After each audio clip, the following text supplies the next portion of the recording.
All right, let's see how this goes. Let's see how this goes. It is morning, and it is in Thompson, Georgia. So, John, hear you there. Thanks for dropping by on a Tuesday Thoughts here on SDH.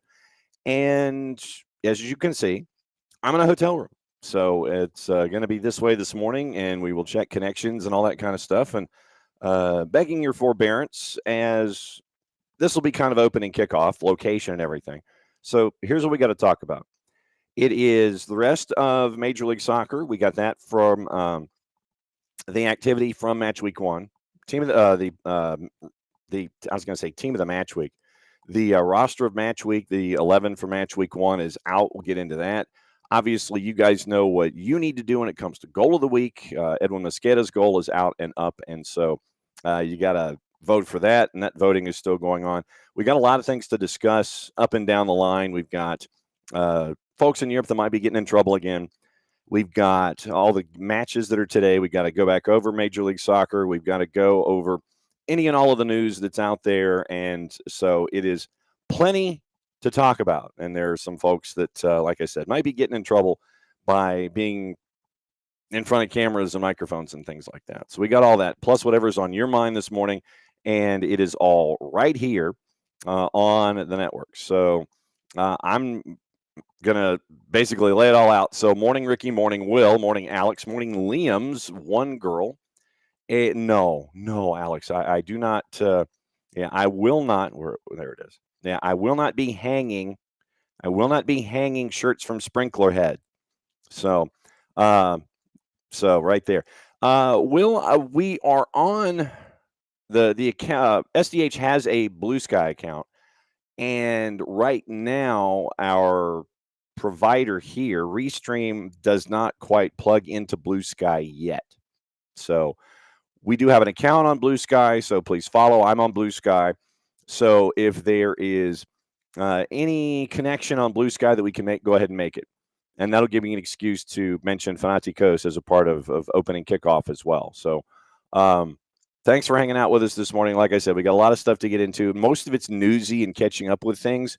Traditionally, now in this time of year, the format will kind of be, obviously getting everything, Major League Soccer-y, and that'll be Atlanta United on Monday, the rest of the league on Tuesday, plus everything else going on Tuesday, and getting you ready for the rest of the week.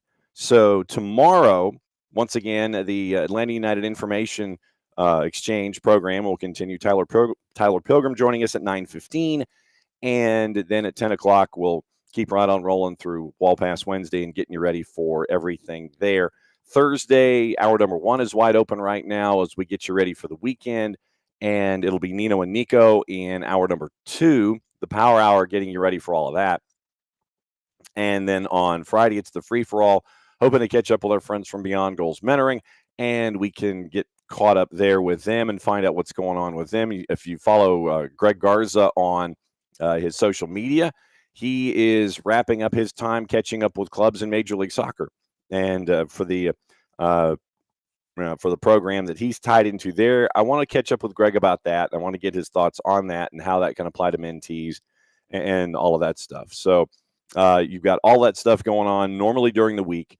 Then next week, right? So next Tuesday, it's like I'm trying to figure out. It's like January lasted for like 9 weeks, and February's almost over. So you have Kaylor Hodges and our friends at the USL show. They're going to be joining us starting next Tuesday at 10:30 Eastern. And we'll have Kaylor and his folks on regularly to talk about what's going on in USL Championship, USL League One. If you missed Bart Keeler's discussion for the Soccer for US POD about the new USL thoughts about what they want to do with their Division One aspirations, that is up on the network, so you got plenty to talk about there.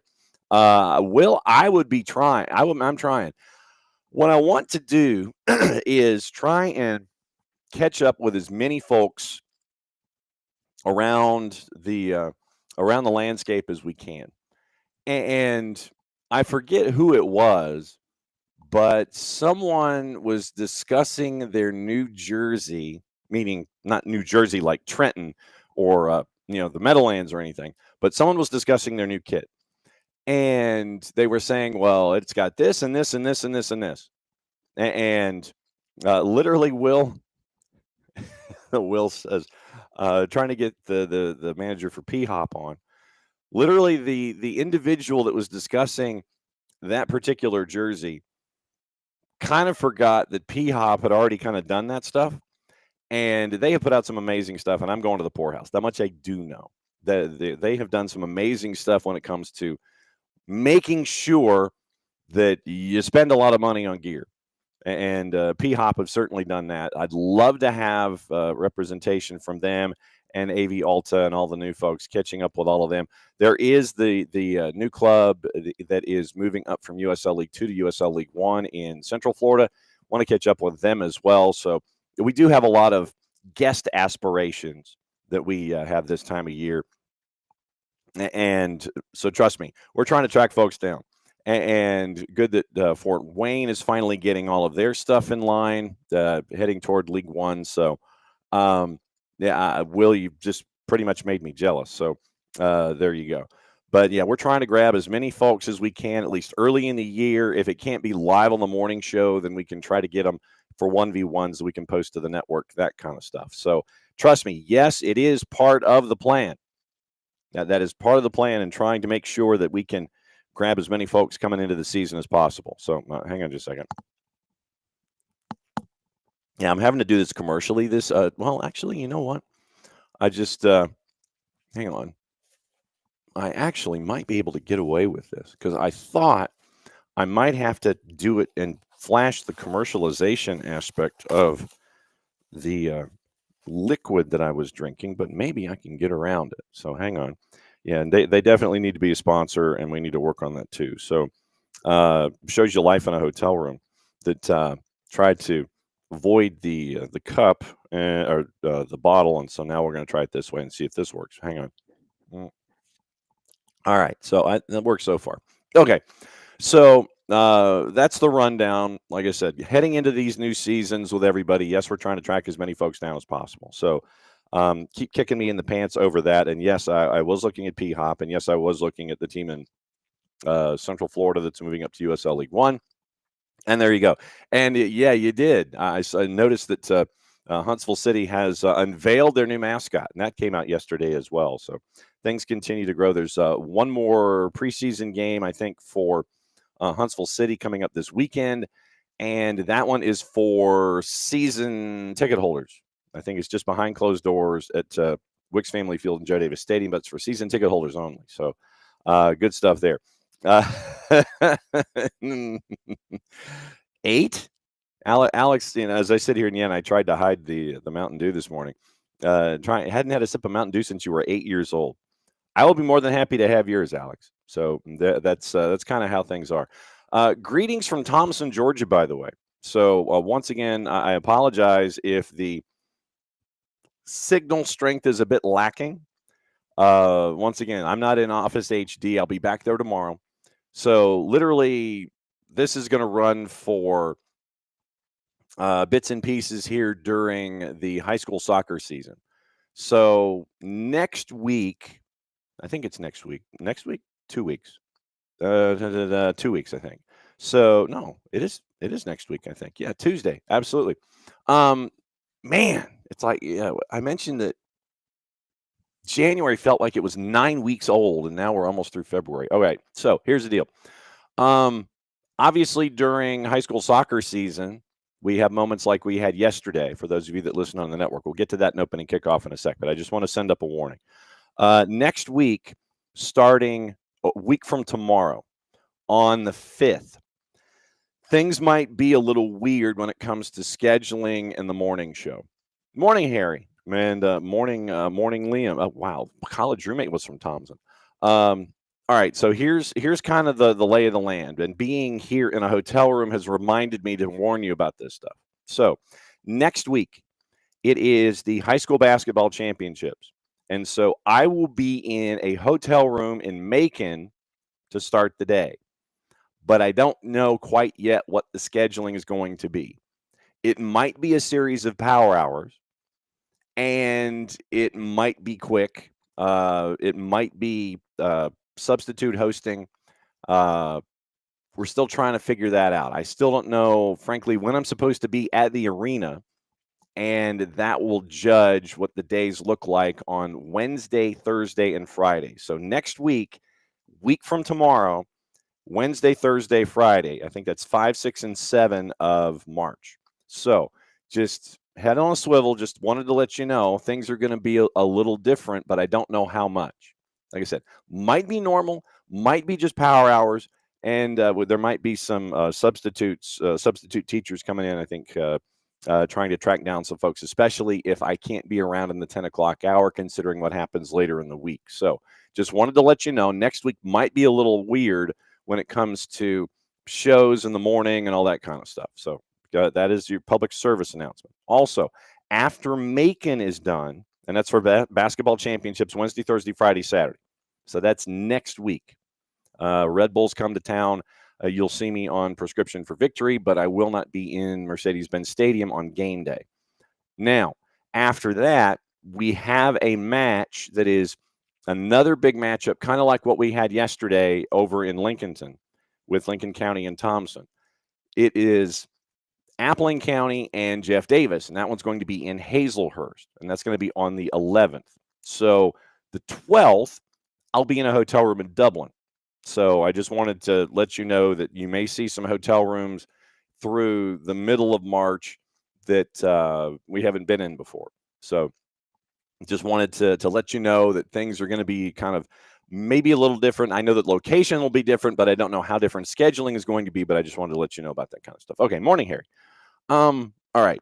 Opening kickoff brought to us by our friends at Kickoff Coffee and kickoffcoffeeco.com. Imagine, if you will, a QR code in front of me, having to deal with Kickoff Coffee and kickoffcoffeeco.com. What you do is you start your day, you kick off your day with Kickoff Coffee and kickoffcoffeeco.com.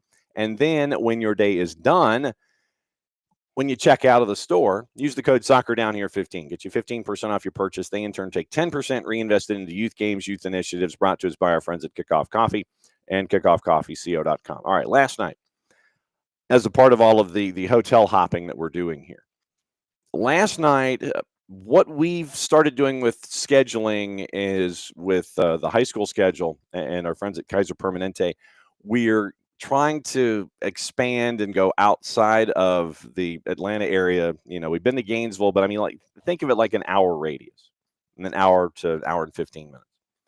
We tried to expand our schedule this season to where we go to a place like Lincoln County last night. Morning, Rich. Yes, absolutely. Yeah, it is. It's SDH in a hotel. So last night, what we were able to do, and tomorrow on Soccer's in Session, it's going to be a 12:15 start, by the way, 12:15 to 1:15. I have to do an interview for a college basketball show from noon to like 12:10, and then slam in here at 12:15. So 12:15 to 1:15, Soccer's in Session tomorrow. Looks like it's going to be Ryan Burkhart, the girls' head coach at North Gwinnett, Matt Cheeves, the boys' head coach at Dalton, and Will Homskus, the girls' head coach from Lincoln County. Now, last night, during high school football season, there are rivals that happen, and that attaches itself now to soccer. And that's why we're going to go see Appling County and Jeff Davis on the 11th, because last year with that game in Single A, you couldn't get a seat. It was in the playoffs. I think it was a Sweet 16 matchup, and you couldn't get a seat. So you're talking, 2,500, 3,000 folks. Student bodies were just completely and totally out of their minds. It was a great atmosphere. And so what we've started doing this season is try and go into these environments and show them off to the rest of the state through the high school games that we do on the SDH network on our Mixler channel. So yesterday was one of those opportunities. We went to Lincolnton and we got to do Thompson and Lincoln County. And Thompson and Lincoln County, depending on time of day, they're separated by, a 20-minute drive. And it is high-powered rivalry, and if you listen to the matches last night, things got a little chippy, and that's just how it is. Doesn't matter what the sport is, but we got to call the Thompson matches in Lincoln County last night against the Lincoln County Red Devils, and so it was fun to be in that kind of an environment, to see how the game is growing, not just in large metropolitan areas, but in places that are 45 minutes northwest of Augusta. on the state line and the Savannah River. So to be able to be in these kinds of environments, share what's going on in and around the planet when it comes to the high school game and how things continue to grow, and not just Lincoln County, but in Thompson as well. Thompson's boys team didn't have a senior on their roster. And so they're growing as well with Coach Mitchell and Coach Ayatoro. You're seeing what's going on with Coach Hayslip and with Coach Homskis at Lincoln County. And that's why we're going out into these places this season. And we can't thank our friends at Kaiser Permanente enough to help us with that. But to be able to share the state with the rest of the region, really, and find out and let everybody know what's going on. So that's why we are in a hotel room today. That's why we're going to be in a hotel room on the 12th in Dublin, because of what's going on with Appling County and Jeff Davis, and can't wait for that. And so opening kickoff is just the ability to be able to share the state and the growing rivalries with all of you folks. And we couldn't do it without you guys, but to be in Lincolnton last night to see the game grow with Lincoln County and Thompson, very, very cool. And so that's opening kickoff, brought to us by our friends at Kickoff Coffee and kickoffcoffeeco.com. Imagine a QR code over my face. Hit the QR code, and then what you would do is go to Kickoff Coffee and kickoffcoffeeco.com. Use the code soccer down here 15 at checkout. 15% off your purchase. They in turn take 10%, reinvest at youth games, youth initiatives, brought to us by our friends at Kickoff Coffee and kickoffcoffeeco.com. All right, the other promos. Also, you can go to Olive and York, get the first ever SDH jersey presented by our friends at Kaiser Permanente. Thanks to our friends at Beyond Goals, Soccer for Good. All of those things that we are trying to do with all of you folks to help grow the game. Go to Olive and York. You can get your Kaiser Permanente SDH jersey, and it helps out with a lot of our Soccer for Good causes in 25.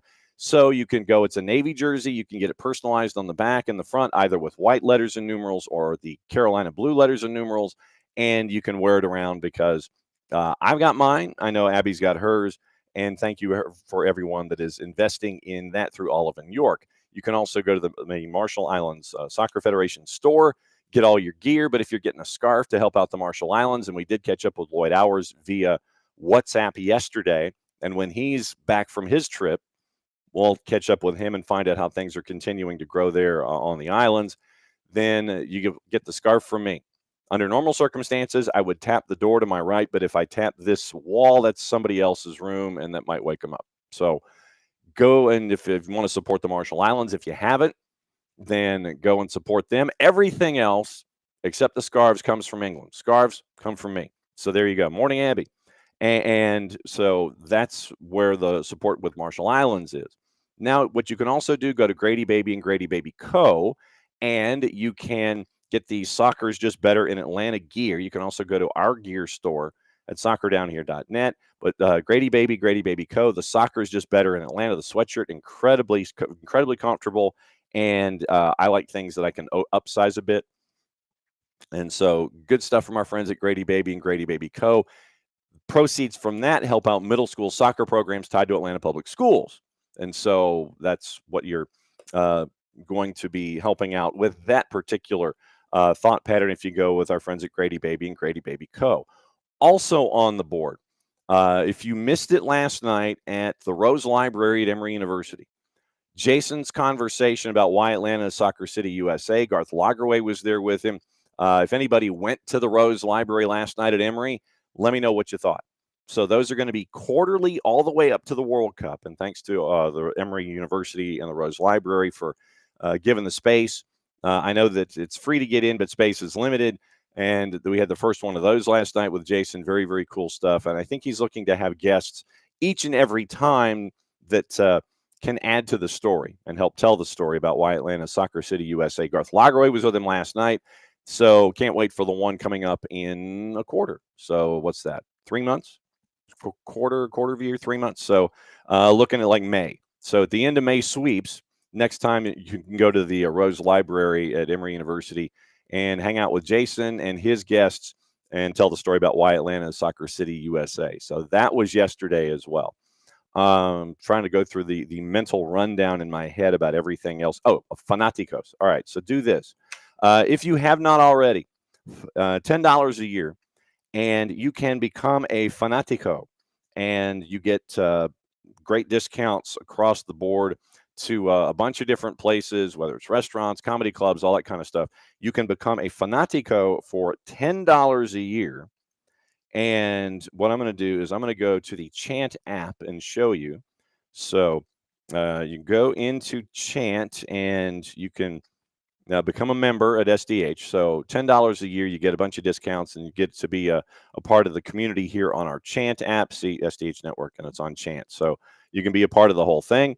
And you've got a lot of partners that are attached to it. And once again, you could show your membership at the establishments and get discounts.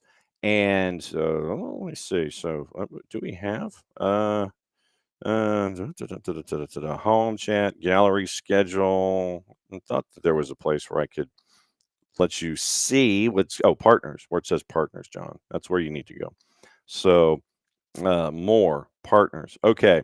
So places like Moxie Hotel, Midtown Atlanta, the Brass Tap, Schoolhouse Brewing, South Main Brewing, Slow Pour, Atlanta Hard Cider, Round Trip, Social Fox, Keys to Flavor Catering, 15% off your first catered event from Sugar Hill, Fido Midtown, O'Sullivan's, Lloyd's Soccer, 20% off select Atlanta United gear, Dad's Garage, Chateau Arenal in San Ramon, Costa Rica, Battle and Brew, Tires Plus, Alpharetta, Wild Leap, a bunch of different places where you can get discounts and as a part of being in the Fanaticos community. So $10 a year. Go to Chant and download the Chant app and become a Fanatico through the SDH network, and you get to be a part of some really cool stuff with Atlanta, with us here at SDH and Atlanta United. Abby, I do not know. I do not know if it was taped or not.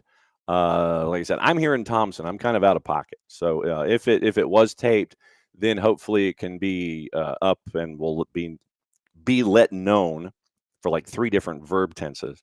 So hopefully we'll if it was taped, obviously it'll be up and we'll know about it through social media. So looking forward to those as well. So all right, let me see if I did everything. Chant app, be a Fanatico. Let's see. Get the gear at Olive in New York. I think I got everybody. Okay, so I think that's all the promos, laying everything out for how you guys have been fantastic and how we can continue to grow things here on the network. Okay, this morning I want to look back at the rest of the match day and what we didn't get to talk about outside of Atlanta United, and we'll go through all the results and everything else that was on the table. Will's favorite moment that was non-Atlanta, San Diego's second goal, as it should have been. And I think we got to talk to Nick about it yesterday. And it was 3 passes, and I think it was 4 dudes, including the longest give and go known in the history of mankind. And it ends up with Dreyer getting the second goal for San Diego, and San Diego getting the win over LAG. Did not expect that. I mean, we can go back and check the juice boxes on it, but San Diego, there have not been a whole lot of expectations with Mikey Veras and with San Diego FC. So what do? They go to Dignity Health Sports Park and put 2 on the board against LAG and get the win. Did not anticipate that. So it's those kinds of things. What else was on your mind from the weekend? You've got Messi's card. You have the Avilas red. You have the Kamal Miller red card. You have, and after the red card, things just completely and totally falling down for Portland in a game, in a Cascadia matchup out of the blocks for them. And so, we've talked about hot seats, and you wonder, okay, is anybody on a hot seat? And we will wonder quickly if anybody is on a hot seat, and maybe that anybody might be in Portland. But, once again, it's one match, but when have we ever done anything that has anything to do with being calm? So you've got Copa Libertadores going on. Our buddy Howard Hamilton, saw him briefly on game day last, where everybody was there in lot 17. Feedback on lot 17. That's another thing. Feedback on lot 17. That's something else that I wanted to ask about this morning. So We got stuff going on with coaches. We got stuff going on with front office folks who are having to walk back statements overseas. We have all of the different competitions that are going on. We'll get into juice boxes and all of those things. So Abby got to meet Coach Dyla last night and held her hand the entire time. So cool dude in Ronnie Dyla. So very, very cool stuff that was there. So Will discussing what's going on in big cities that do not have soccer footprints, and Will, specifically to your point, and he's discussing places like Cleveland and New Orleans. Specifically with Cleveland, you saw that they were trying to chase after an NWSL bid, and there was also looks at the idea of perhaps a USL franchise there as well. I think we've had conversations with folks in the past who wanted to go down that road. Same with New Orleans. We've had conversations on the network in the past with folks that wanted to have USL franchises in New Orleans. And they were going to remodel Zephyr Stadium at the time that we had the conversation. So there are thoughts, but once again, it comes down to when you're looking at these kinds of cities, it is now a big investment. It is now a big investment, and is not something that you can do lightly. And it is building a stadium in Cleveland. It's building a stadium and trying to figure out where the stadium goes and how it fits in and how you want to do. And live, work, play has turned into a bit of it as well. You know, the surrounding elements involving a stadium. But it is not something where you can just kind of plant your flag and sit there and go, I want in, because of the financial outlay now. And so, like I said, we've had conversations in the past with folks in Ohio and in Louisiana that wanted to jump into second division and so on. But it's not something that you can just kind of hop into now and be, a one and done like we've had in other cities in lower divisions where they may have underestimated the effort that it was going to take to have something succeed.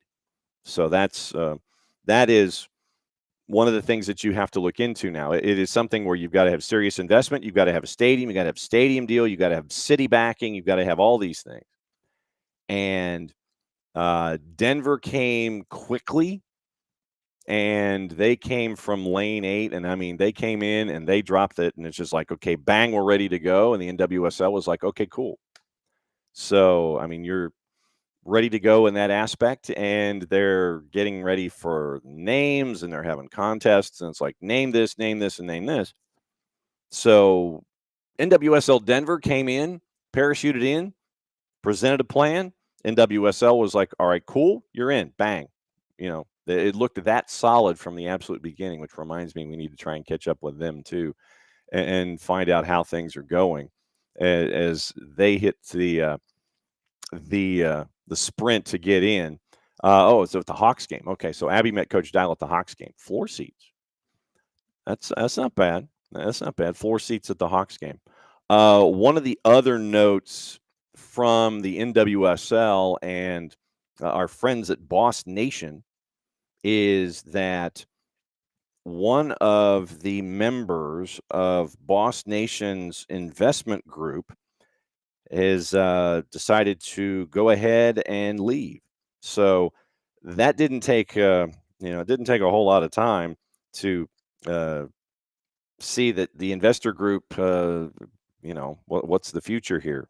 Friends at Blazing Musket, Linda Henry is out at Boss Nation, and okay, I can't let this go, or at least briefly I can't anyway. Boss Nation is still Boss Nation. After the launch that was the launch that Boss Nation had coming into the NWSL that did not go well in both branding and in promo, they're still Boss Nation. They still have not figured out the alternative to this particular name. But yesterday, it was announced that a year out from Boston's NWSL franchise taking hold, Slight change in the club as Linda Henry's departure from Boston Unity. Now she is out as a part of the ownership group. In an Instagram story, said she informed the group in December of her intentions to depart the ownership group, now in the process of completing the move. Said in her post, as an ardent supporter of women's sports, I happily joined as a limited passive investor when the group was forming. I remain very excited about the growth and future of the women's sports in Boston and beyond. Boston Unity came forward and said their thank yous as well. It was 2 sentences, and now this comes days after the renovation work to turn White Stadium into the venue to serve Boss Nation and the Boston public school system began, and that didn't start without some hiccups on its own.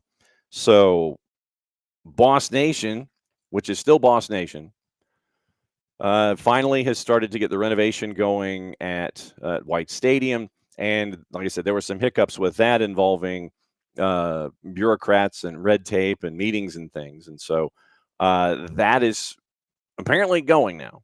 So hopefully the Boston NWSL franchise, which is still Boss Nation, is finally getting their pieces together. But they did lose a piece of their ownership group to the activities that are going on with going on with Boss Nation. So Boss Nation, still Boss Nation after all this time, and I don't know if, I don't know how much consideration is currently going in to determine where things are with the naming of the franchise and things like that. But yeah, Boss Nation is still Boss Nation.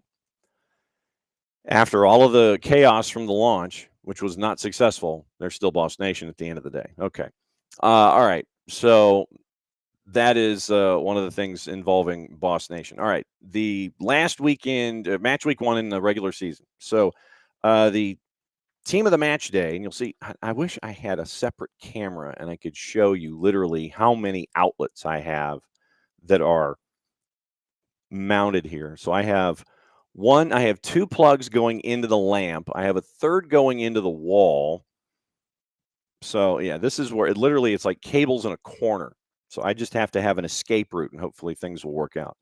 But first team of the match day came out yesterday, and I know that 46 goals were scored. 46 goals were scored. So team of the match day, we'll run through this, and it is obviously Dreyer from San Diego, Latte Lot. It is Messi. It is Diego Rossi. It is Ceballos on defense for the Revs. Jaden Nelson, obviously, for going 1+3 with Vancouver, a goal and 3 assists. It was Eno for DC United. Gutierrez in Chicago. Miles Robinson was named for defense for FC Cincinnati. Rodriguez, obviously, for what happened with San Jose and their thumping of RSL.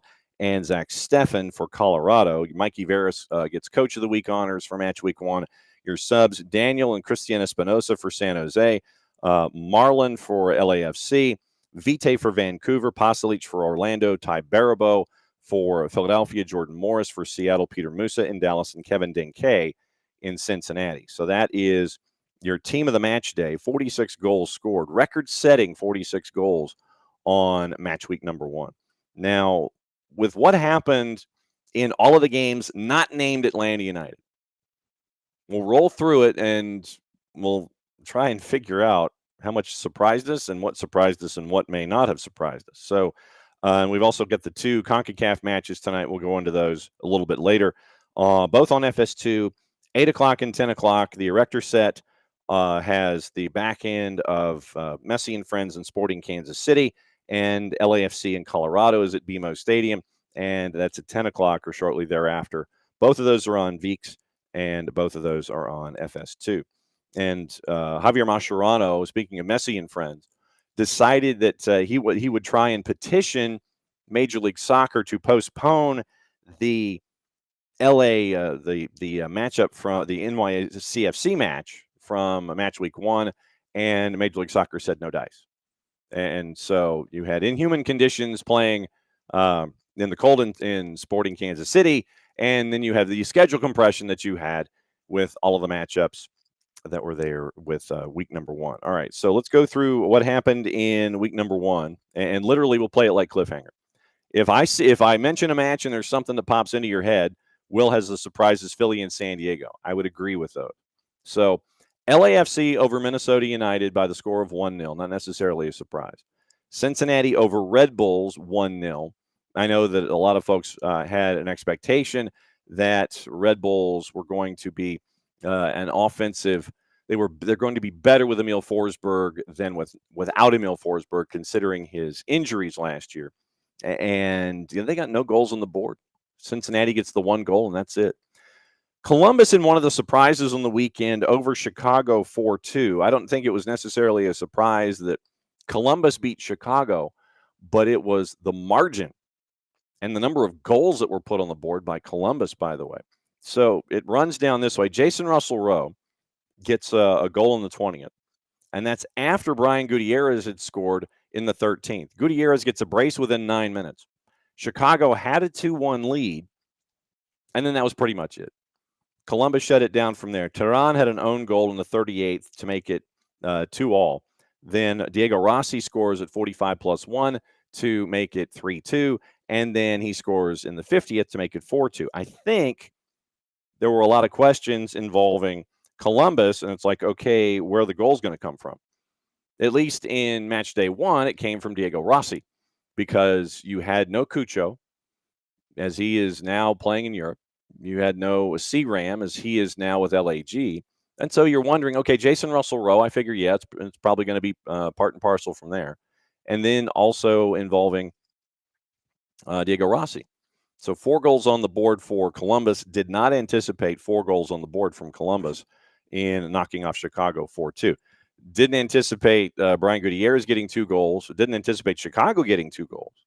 I figured that the launch might be a little slower than normal, but Gutierrez with 2 goals in 9 minutes.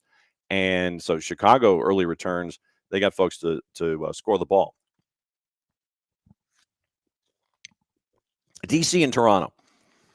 DC and Toronto was a 2-2 game. And I think this game had 5 goals more scored than folks would have anticipated originally. And I said that on purpose. DC and Toronto, a 2-2 draw. I don't think a lot of folks had many goals thought of or scored in this match. I just don't think they did. Because I certainly didn't. And once again, this reinforces the fact that no one should ever listen to me and what I have to say about anything involving picks or selections. So Eno scores in the 8th. DC gets a goal on the board. Jonathan Osorio scores to even things up in the 28th. Christian Benteke scores in the 35th for DC's second goal, and then Bernardeschi from the spot with 20 to go makes it 2-2. Did not anticipate DC scoring twice. Did not anticipate Toronto scoring twice. And by the end of the day, you end up with a 2-2 draw. Did not figure that. And obviously, as we get closer and closer to weekend whip around, then we can kind of keep an eye on things and figure it out. But yeah, DC and Toronto was something that I did not have anticipated as a 2-2 draw. Messi and friends in NYC, another 2-2 draw. But in the conversations that we had yesterday, the idea that you ended up with, I don't know, 10 minutes of added time? We will check. Odds were there for over 5.5 in Chicago and Colorado. Yeah, we'll check that out in a sec. Miami and NYC. So Aviles scores, and we talked about the red card with Tomas Aviles yesterday in the Reffing Down Here segment with Bart. So you grab, you spin, it's a penalty. It's a red. So it's a red, and it was warranted for Aviles. So you have that right now with Miami down 2-1. Lynch scores in the 26th. You're tied at the break. And Martinez scores in the 55th. So you're down 2-1. And you end up with 10 minutes. 10. Much like Atlanta United, I don't know if it was supposed to be a magic number in Major League Soccer or anything, but you had more than one match that had 10 added minutes in the second half. 10.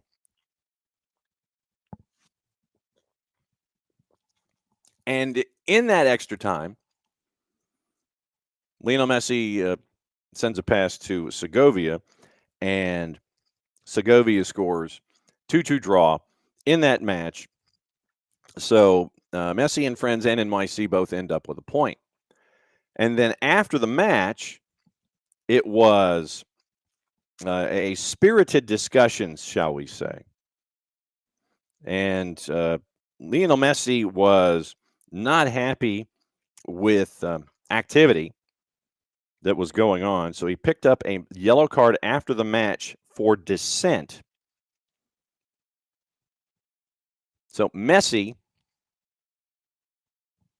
ends up with a yellow for dissent after the match.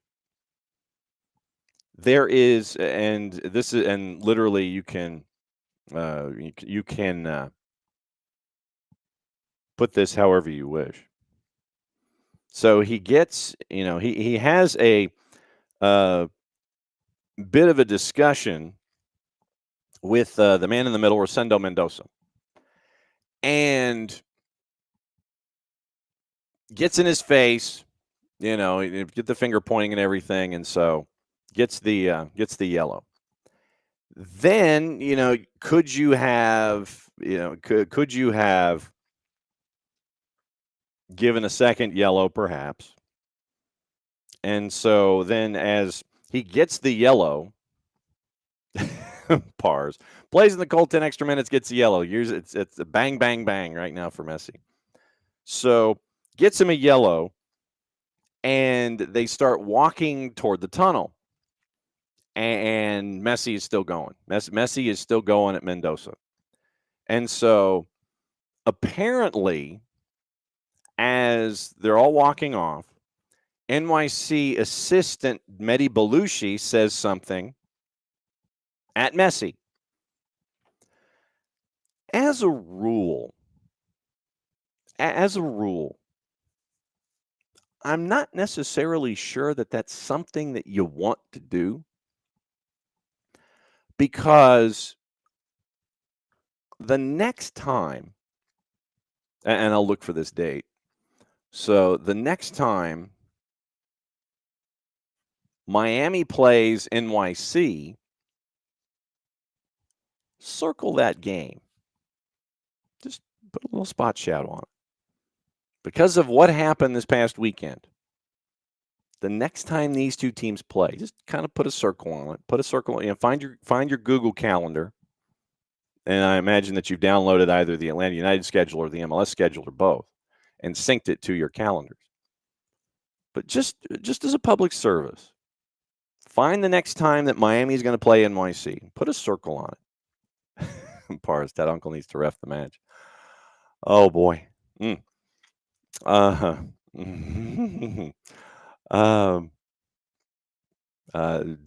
Dickerson needs to do that match, I think. Probably would be the thought from a lot of folks. Next time, and like I said, we'll check the date in a second. So Mehdi Belushi apparently says something to Lionel Messi. And the last thing you ever want to do is step on Superman's cape. So if you step on Superman's cape, apparently, as Mehdi Belushi has done for the NYCFC collective, I don't know if you want round two. So Belushi and Messi apparently have an exchange. And then you have two city staffers come to try and defuse the situation. And then you have Messi doing one of these. Let me see if I can. I'll do it with my tablet. Messi does one of these. He puts his hand over his mouth. He does one of these. Yes, Alex, spitting into the wind is also frowned upon. And so he does one of these, just so he's not, just so the lip readers can't quite pick it up. And so then he goes away from the argument. Then he goes back, and then he grabs But this part didn't bug me. But apparently this set off an entire solar system. And once again, understand cultural context here. You're trying to make a point. This did not get me bent out of shape. So apparently, and I've seen the video. So Messi comes and he puts his hand on Belushi's neck, and he's kind of like having a conversation, and you have the kind of squeezes the neck a little bit, then just one of these, and then he turns. Then Belushi turns toward Messi, and then Messi kind of points toward the tunnel. So you have all of that with Messi and NYC, and next time these two teams play, just saying. So let's look into schedules and see when the next time is that Inter Miami plays NYC. So matches, all right? So this is actually working. So Inter Miami and NYC. Let's circle the calendars here and figure out when it is. As let's see, not past FIFA, the FIFA Club World Cup, and it's not for a while. Wow, it's toward the end of the season. Literally, okay. So September 24th. September 24th. Apparently, possibly, allegedly at Yankee Stadium. Beach Abbey for once. September 24th. Probably at Yankee Stadium. That's your rematch of an angry Lionel Messi. And don't think for a second that he ain't hanging on to this. September, he is going to have this date circled. He probably already went into the locker room at the erector set, asked for a calendar, or was asking at the top of his lungs for anyone who knew, hey, when's the next time do we play these jokers? And I don't know if that was the word he necessarily used. So September 24th, keep an eye on Inter Miami and Messi and friends in NYC. But it was apparent to some, and this is where folks drag out the lip readers. In the conversation that he had with Mendoza, the words "you're a coward" came up. So we'll see if that has any bearing on anything. I doubt it very seriously will. After the match, you're having a conversation. So it would come down to Mendoza and his post-match report if there's going to be anything else added to the yellow card that Lionel Messi got in the matchup with NYC. But September 24th, Abby chasing the information as much as I am. September 24th. Circle that one. Circle, circle, circle. Alex is asking, what if this is all a mix-up? I'm just posing for a picture, my big fat Greek wedding style. Pull my neck. Underrated movie for those of you who've never seen it. I didn't see the sequel. Well done by Nia Vardalos. But very, very underrated movie for any of you that have yet to don't see. Okay, so Googie's like, don't see the sequel. Okay. So, yeah, very, very underrated original movie. And apparently public perception is don't see the sequel. So I won't. But, yeah, September 24th. September 24th.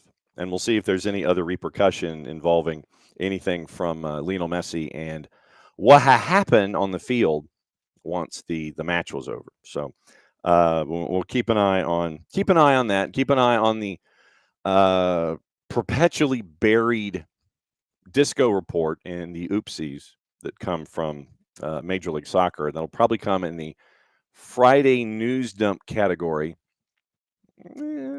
Traditionally say 5:30, 6 o'clock on a Friday night. So there you go. Okay. Philadelphia and Orlando. This was another one of the surprises for the weekend because we were always thinking, once again, for Philadelphia, how are they going to look under Bradley Carnell?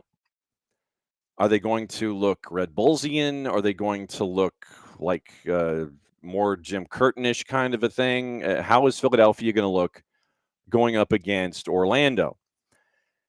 And then all of a sudden, once again, we're always wondering where the goals are coming from, and we didn't think they were going to come from Philly. Well, they came from Philly. They came from Philly. Philly, what is this Philly, and what have you done with Philly? What have you done? What have you done with Philly? And this is the reason that Ty Baribeau, this was the reason, and everyone who is in the Philadelphia sphere, and I imagine that Rich Ransom, if he was to be in this timeline or he comes back and listens to the program, this would be the reason Ty Baribeau was picked up in the first place by Ernst Tanner. Days like this weekend.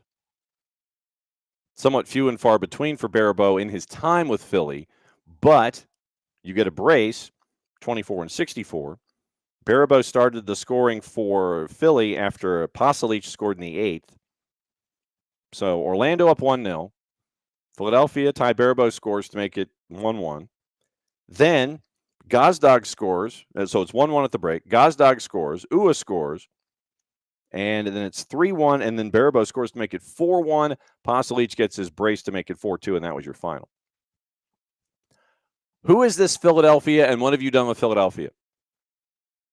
Or more importantly, what is going on with Orlando after one match? At home, where you give up 4 to Philly. Not expected. Not expected. You give up 4 to Philly, and at home, for those of us that have been to see a match at Purple Team headquarters, I wonder what the fan response was like once the match was over. And I don't necessarily even think that they waited till the match was over to give the fan response. So Purple Team headquarters, I imagine, this week is somewhat calm, as it traditionally would be in a situation like this. So 4-2 Philadelphia with the win. Did not anticipate this one. So that was intriguing. Questions coming out of this one. Does this say anything about one or the other, or do we just take this as example, put it to the side, and move on? Does this match say more about Orlando? Does this put up the alarm bells where the defense is concerned with Orlando City? And are there purple team nightmares going on this week? Is there a false sense of hope that this is going to be how it's going to be in Philadelphia every single week? Hey, man, we put 4 on the board. Bradley Carnell, woo. Questions coming out of Philly and Orlando. Is it confidence or false confidence out of Philly? Is it freaking out in Purple Team headquarters? Or is it just like, yeah, we'll put that in file 13 and we're on? So big questions there. Austin over Sporting Kansas City, 1-0. Not necessarily a surprise, considering that Sporting was coming out of CONCACAF hemispheric extravaganza and playing in like negative 400-degree weather. Austin gets a goal. They win 1-0. Good first step for Austin in their first match days with a new head coach. Dallas over Houston, 2-1. We got to catch up with Glenn Davis leading into this one. And you wondered with Lucho Acosta how things were going to be integrating with Dallas going up against Houston and another season of Benny Ball. Pedro Musa scores, Anderson Julio scores, and that's after Bossi had scored in the first half to make it 1-0. So Houston had a 1-0 lead. Second half was all Dallas, and it ends up with Dallas getting the 2-1 win in a derby to launch things out in the season for 2025 for those two teams. Nashville, New England, St. Louis, and Colorado, I will lump them together just because of the score lines. We had figured, once again, that there were going to be issues with Nashville and New England offensively. Nashville and New England offensively, you're wondering what was going to happen. Answer, nothing. Nothing. So you wonder. And how much do you wonder? You look at the stats in this one, no goals on the board. And it ended up with, as we look at the stat breakdown, possession 50-50, 25 shots on the day for New England and Nashville. 4 shots on target. 4. 25 shots, 4 on target. 1 shot on target for New England. 3 shots on target for Nashville. New England had 6 blocks on the day. But clearances, 10, 9, 19 total, 24 fouls. But literally, shots on the day, 50-50 possession for Nashville and New England. And you have 25 shots, 4 of them on target. 3 shots of the 13 for Nashville and 1 of the 12 for New England. 1 of the 12. 1. So Caleb Porter, I'm sure, is trying to figure out what to do from there. So a goalless draw in that one with Nashville and New England. Also, the goalless draw with Colorado and St. Louis. Once again, the teams that were coming from playing in CONCACAF in the midweek and then turning around having to play in the weekend, obviously expectations, I think, were pretty low. Just navigate it, rotate it, manage your minutes, get through, because you got a second leg to figure out and you got the second leg to worry about. So St. Louis and Colorado, goalless draw there as well. No surprise. But to one of the surprises of the weekend, San Jose over RSL. I know that we were kind of discussing San Jose on the whole, and we were wondering which San Jose was going to be. As it turns out, it's the one that's thumping RSL. And you also wonder going forward, questions out of week 1 for RSL, because you were trying to figure out, okay, is it going to be, where's the offense coming from? Is Diego Luna going to have to step forward? No Chicho Arango. What's it going to look like? We'll get into the stats in a second, but at the end of the day, no goals on the board. RSL goalless. San Jose put 4 on the board. Ricketts. And then you had 3 in 13 minutes. Rodriguez at 70, Buda at 74, and Costa in the 83rd. So a 13-minute rush in the second half, and it ends up being 4-0 for San Jose to get the win. Everybody's sitting there going, Bruce Arena, Bruce Arena, Bruce Arena. And like I said, it might be one thing that is true, and it might be both. You could have 2 things and have them not be mutually exclusive. That RSL might have issues, and that San Jose might be okay, at least in early returns. Stats in this one, once again, RSL had most of the possession, 59-41. But once again, it's what you do with it. If San Jose's got a lead, then they don't necessarily have to play with it a whole lot. They don't have to sit there and have possession. But 59% possession for RSL. 21 shots for RSL on the day. 1/3 of them on target. 7. There we go. 7 on target out of 21. None of them in the back of the net. San Jose, on the other hand, had 14 shots, 9 of them on target, 4 in the back of the net. Passing accuracy for San Jose, apparently is something they got to work on, 76%, passing just over 3 out of every 4. RSL, considering they were having to try and get things done, 85%. So, once again, we talk about these games in match week 1, and things may not necessarily be mutually exclusive. One team bad, one team good, might be a little bit of both. Is there reason for concern at Purple Team headquarters? Perhaps. But is Philadelphia that good? Is the Purple Team that bad? Is RSL that bad? Is San Jose that good? Like I said, you could probably meet somewhere in the middle with a lot of this stuff, especially out of match week 1. Then it was late where own goal scored for Charlotte, and we'll see if we can catch up with with Will Pelagic as the week goes along, getting ready for the rivalry. So we catch up with him about what happened with the matchup with Seattle and find out about what his thoughts are about the history of the rivalry in general and figure out, okay, we can do this, this, and this is what matters, and this is what doesn't matter, and all this kind of stuff. So I guess they're trying to check and see if I'm checking out. And the answer is that, yeah, I am, and I should have unplugged the phone, but I am going to do so at noon. I'm not going to do so at 11 o'clock because, obviously, kind of busy at the moment. So we'll get into that. Nothing like being in a hotel. All right.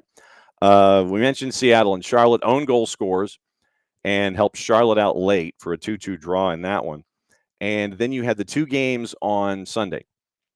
Vancouver and Portland 4-1. We mentioned the Kamar Miller red card kind of flipping everything on its head and creating issues for Portland in that match.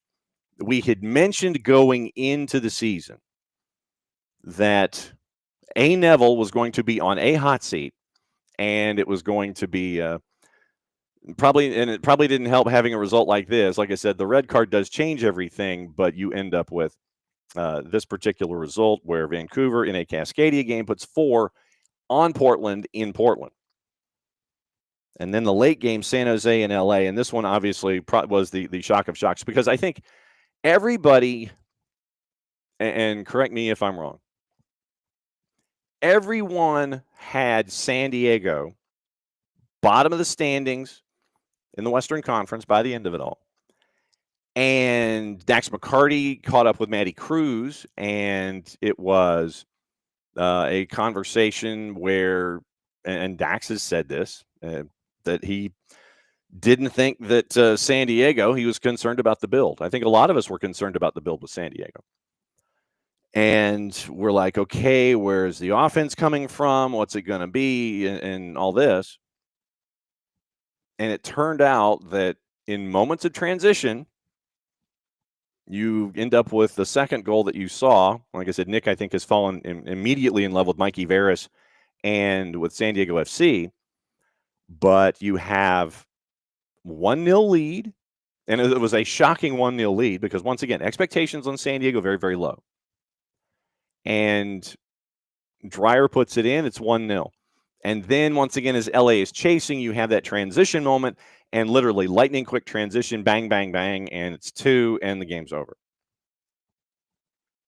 So that was probably, from a shock factor, the result of the weekend. Was the San Diego win over LAG to get full points coming out of the weekend.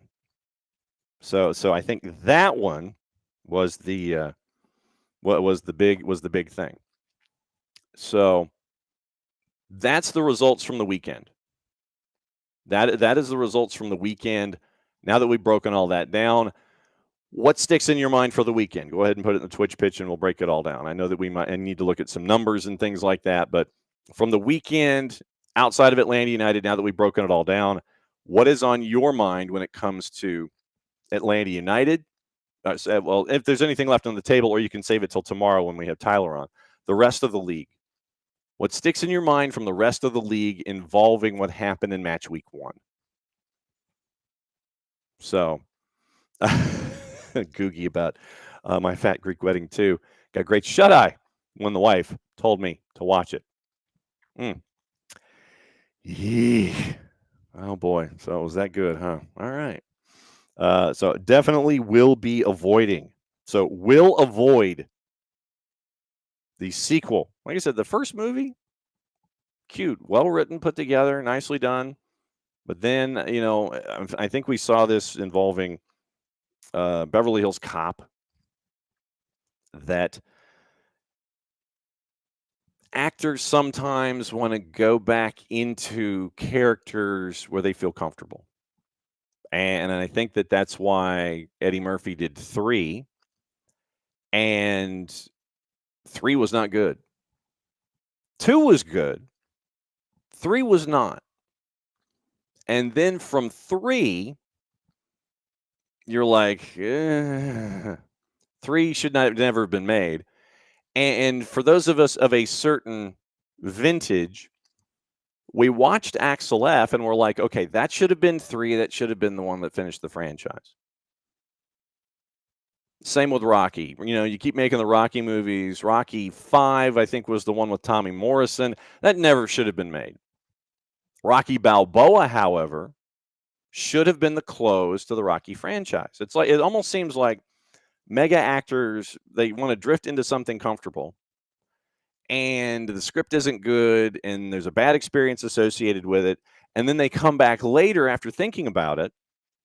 Then you have a script where you sit there and then you watch the movie and you're like, that should have been the close. That should have been the close to the franchise. And then obviously Rocky goes into Creed and Creed 2 and so on as a supporting character. But like I said, I think Beverly Hills Cop 3 should never have been made. Axel F should have been Beverly Hills Cop 3. You close the franchise up and you're good. Because then you get reunited with a lot of the different characters from the series and all that kind of stuff. Rocky 5 should never have been made. Rocky Balboa should have been Rocky 5, and that should have been the franchise. Googie, correct. Karate Kid. See, now this is what we're getting into. So Karate Kid 1 and 2, okay. Although I was mad how they handled the Elizabeth Shue character, how they handled Allie at the beginning of Karate Kid 2.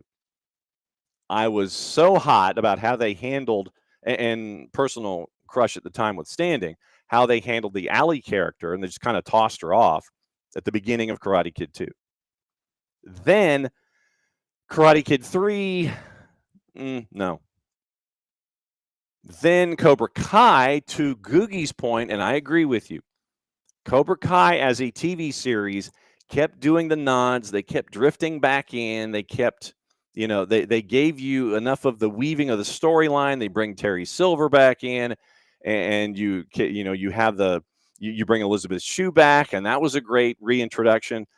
I would have thought that Tori's mom was Julie, but they didn't find a way to bring. They couldn't find a way to bring Hilary Swank's character in.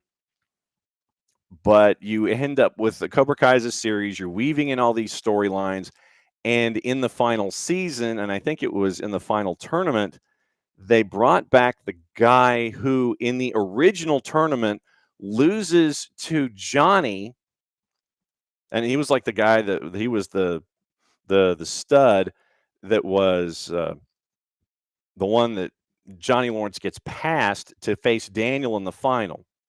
They bring him back in the finale as a part of the nod to the franchise. So all of those, and that's the thing, you've got to have writers and producers that get it. And so I think that, like I said, I think Eddie Murphy finally came back around, and those that he partnered with for Axel F, he got it. Once again, with Rocky Balboa, Stallone got it. With Creed 1 and 2, he got it, and so everything worked its way back through. Karate Kid, you had the 3 producers who understood, with Cobra Kai, understood the franchise of Karate Kid. And they weaved all of it together as almost like a love letter to the movie series. I am not under any circumstance going to see the Cobra Kai movie coming up now, Legends or whatever it's called. I have no intention of seeing that. I might see it maybe if it's out and if it's streaming or something. I'm not going to pay money to go see it. But you've got to have folks that get it, that are a part of the production team. Then you see the homage, and then you can sit there and you go, yeah, okay, this works. The Cobra Kai production team gets full credit from me for getting it out of the jump. That to me is what you've got to have that as a part of the whole thing. So that's how I'm staring at it, where Cobra Kai is. I mean, you bring back Kreese, you bring back Terry Silver, you have all the nods to the past and all that kind of stuff. So Cobra Kai got it. It's filmed in Atlanta at points too, and I wish I'd known that sooner. So anyway, so that's the look at TV production down here for the morning. So yeah, good game right there with you. So you look at all of the news of the morning, and probably the biggest thing that we are looking at is the Jose Mourinho story coming out of Europe. And like I said, there's other stuff to get into. So the LaRusso house is in East Cobb. Nicely played. So one of the bigger stories that obviously just because of name and branding and stuff that we need to get into, we'll get into Manchester United. We'll circle back to that as well. And we'll get you into the schedule and the rumors and all that kind of stuff. So yesterday it was, and also added to it this morning, Galatasaray and Fenerbahce. If you are a neutral, I don't know what you would wear and how you would approach it if you were anywhere close to the building that the matchup is going to be in, because there's like rivalries and then there's rivalries, and then maybe Galatasaray and Fenerbahce might be off the page and above my head. So it's to the point anyway where you're asking for an officiating crew to come from out of the country to navigate this match. And so last time Galatasaray and Fenerbahce played, Galatasaray is accusing Jose Mourinho of, quote, racist statements, and they intend to initiate criminal proceedings. And this is from Onyeguara, Adam Crafton et al. At The Athletic. Galatasaray have accused Jose Mourinho of making racist statements, intend to initiate criminal proceedings against the head coach of Fenerbahce. That's where these two teams are. They are at the top of the Turkish Super League table. Traditionally, they are. Goalless draw in the league on Monday. After the match, in praising Slovenian referee Slavko Vincic, who was drafted in by the Turkish Football Federation, after a request from both clubs, Mourinho criticized the Galatasaray bench for their reaction to what he perceived as a dive in the early stages of the game. So Mourinho says this, quote, this is from Crafton in The Athletic, I have to thank the referee after the big dive in the first minute and their bench, meaning Galatasaray's bench, jumping like monkeys on top of each other. If it was a Turkish referee, you would have a yellow card after 1 minute, and after 5 minutes, I would have to change him. Thankfully, it was a perfect experience for him, end quote. Hours after the game at Rams Park, Galatasaray released a statement that read, quote, since the commencement of his managerial duties in Turkey, Fenerbahce manager Jose Mourinho has persistently issued derogatory statements directed toward the Turkish people. Today, his discourse has escalated beyond merely immoral comments into unequivocally inhumane rhetoric. Club statement from Galatasaray.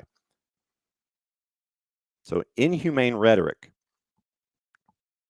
Since the commencement of his managerial duties, persistently issued derogatory statements directed toward the Turkish people. Today, his discourse has escalated beyond merely immoral comments. We hereby formally declare our intention to initiate criminal proceedings concerning the racist statements made by Mourinho and shall accordingly submit official complaints to UEFA and FIFA.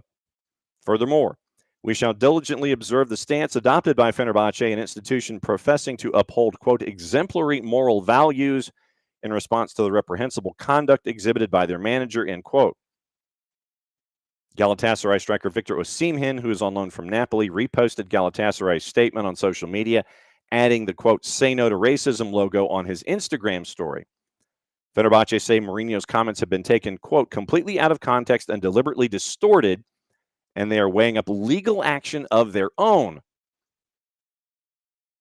Statement from the club. As any rational person can see and understand, these expressions used by Jose Mourinho during the match to describe the overreaction of the opposing team's technical committee to the referee's decision cannot be associated with racism in any way. Trying to portray this discourse as a racist discourse is a completely malicious approach. We inform the public that we will use our legal rights regarding this incapable slander that aims to take the competition off the field, change, and manipulate the agenda. The game was halted after 52 minutes due to fans throwing flares onto the pitch, heavy police presence at the stadium in Istanbul with an estimated 30,000 officers deployed to deter crowd trouble. Galatasaray are top of the Super League, 6 points clear of Fenerbahce. So that is what is going on involving Jose Mourinho, Fenerbahce, and Galatasaray. otherwise known as Tuesday. So no real surprises involving Galatasaray and Fenerbahce, just taken up to the next notch of this week because of the statements that Jose Mourinho made in his post-match press conference.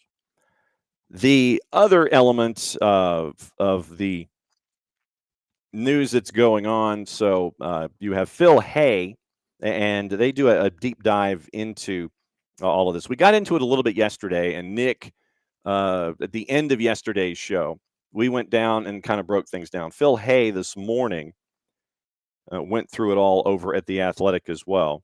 So once again, for those that may not have been caught up.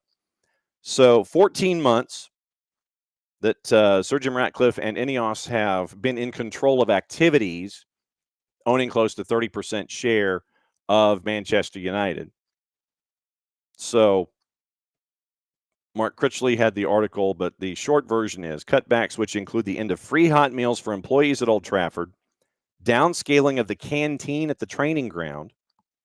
Quote, catering at Carrington will be unchanged for the remainder of the season, but it is expected to eventually see staff offered only soup and bread with no changes to offerings for players. The rest of the announcement from the club, a fresh round of redundancies that they're referring to as a transformation plan between 150 and 200, which United claim is necessary to improve financial sustainability and enhance efficiency, end quote, period. Hard choices, Omar Barada's choice of phrasing, and this morning, there's an internal meeting that was had. So Crafton and Whitwell joined in publishing the inside track on the internal meeting that Barada was fronting as a part of all of it. Lasted only about 20 minutes, led by Omar Barada. Roger Bell, Chief Financial Officer, and also spoke briefly before Annie Hale, the club's head of human resources. 250 initial last summer. Amorim and staff were not among the crowd. Women's team head coach Mark Skinner, members of his backroom staff, were in attendance. Many in attendance taken back by the tone of the proceedings. Mentions of overcoming obstacles and recollections of triumphing over adversity. Staff were told the club would be releasing a statement in the interest of transparency shortly after the meeting ended. A push notification was sent out, once again with the quotes that we just gave you. Before that, there had been pleas for confidentiality, and didn't know if that was going to happen through staff. But once again, other cost-cutting measures in the transformation plan, once again, chiefly changing to the provision of food for employees that we got into. Fruit bowls and the canteen set to close. At Carrington, men's, women's, academy players still entitled to complimentary hot meals, but once renovation work on the training site's main building is complete, catering for staff will be separate and significantly reduced. Nothing will change for the captains and teammates, but coaches, physios, analysts, and other staff will be lining up for the other food. United estimates, and we talked about this yesterday, United estimates that ending free lunches at Old Trafford alone will save £1 million a year, $1.3 million.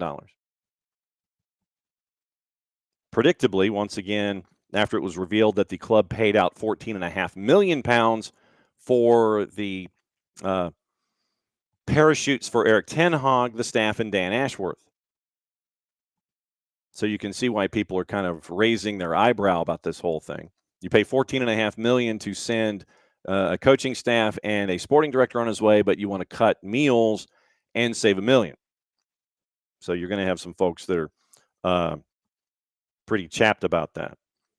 So long valued, the perks were long valued by the staff at United.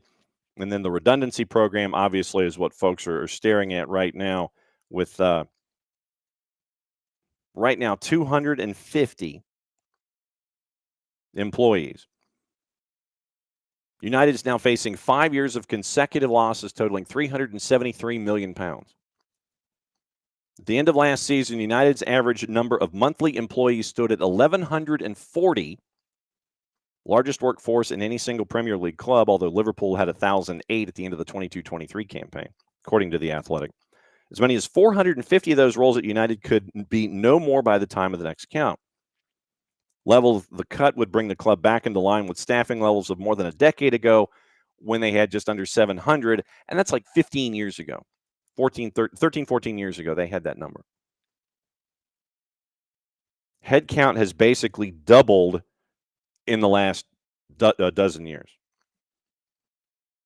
United's predicament also is a legacy of the Glazers' leveraged buyout in 2005, which has saddled the club with high interest payments ever since. So you're talking 20 years of high interest payments. Recognition that United's issues off the pitch are a product of the problems on it.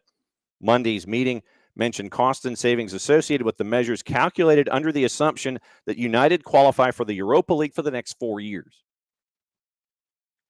But right now you're in 15th. Qualification Europa League is all but certain to depend on whether United win the FA Cup, which they did last year. And then returning to Champions League depends on whether or not they win Europa League. If you don't do any of that, then you're in serious trouble. You have a debt of £734 million. Deloitte's annual money league had them turning over $807 million US in 23-24. The only team that's worse, Real Madrid. Despite the income, posted a loss the last 5 financial years, and the legacy of the leverage takeover, debt is £734 million for Manchester United right now. Interest payments, and the debt stands that, and 2/3 of that debt is owed to the Glazers from that leveraged buyout. Interest payments in 23-24, interest payments, £37 million. And that's about the same that United stand to save by making the 200 redundancies and following through on that. So by redundancies making 200, you meet your interest payment from 23-24. Once again, you have the 15 million that is all a part of this. 14.5 in sacking a most recent staff and a sporting director. 1 million to fix the food. So that's what you're staring at with Manchester United. And that ain't good. So we'll see where that continues to grow and develop over time. Are there any more redundancies? Apparently, Ruben Amorim has been told that he has to sell to buy in the offseason. And a point was made by Drew Dickinson. And he wondered aloud, and I don't think I'm talking out of school, considering that Drew and 3D are true discussions about Manchester United. He had a discussion point. If a team had ever been relegated, won Europa, and went into the Champions League. And then I told him, I said that the European approach is separate and apart from the domestic approach. So it is a feasible thing that could happen. But right now, Drew is kind of sitting there going, oh my God, oh my God, oh my God, when it comes to Manchester United. So will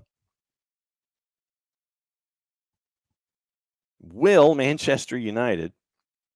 And the thing is that, I know that Manchester United fans, they sit there and they're like, they're not happy right now. But the idea that they would be looking at relegation, I think, is a bit far-fetched. Because literally right now, you would have to have a fall of serious proportions. Literally, you're 13 points clear of the relegation zone right now. And I think it's 4 for 3. I think it's 4 for 3. You're looking at Wolves, who are now 5 points clear. The win over the weekend was big for them. Ipswich and Leicester at 17 points. They were within reach. Now they're going to have to steal wins somewhere. Haven't been happy for a while, Abby says. And you have 5 points clear now, Wolves. Ipswich and Leicester at 17 points, Wolves at 22. Manchester United, you're at 30 points. You're in that.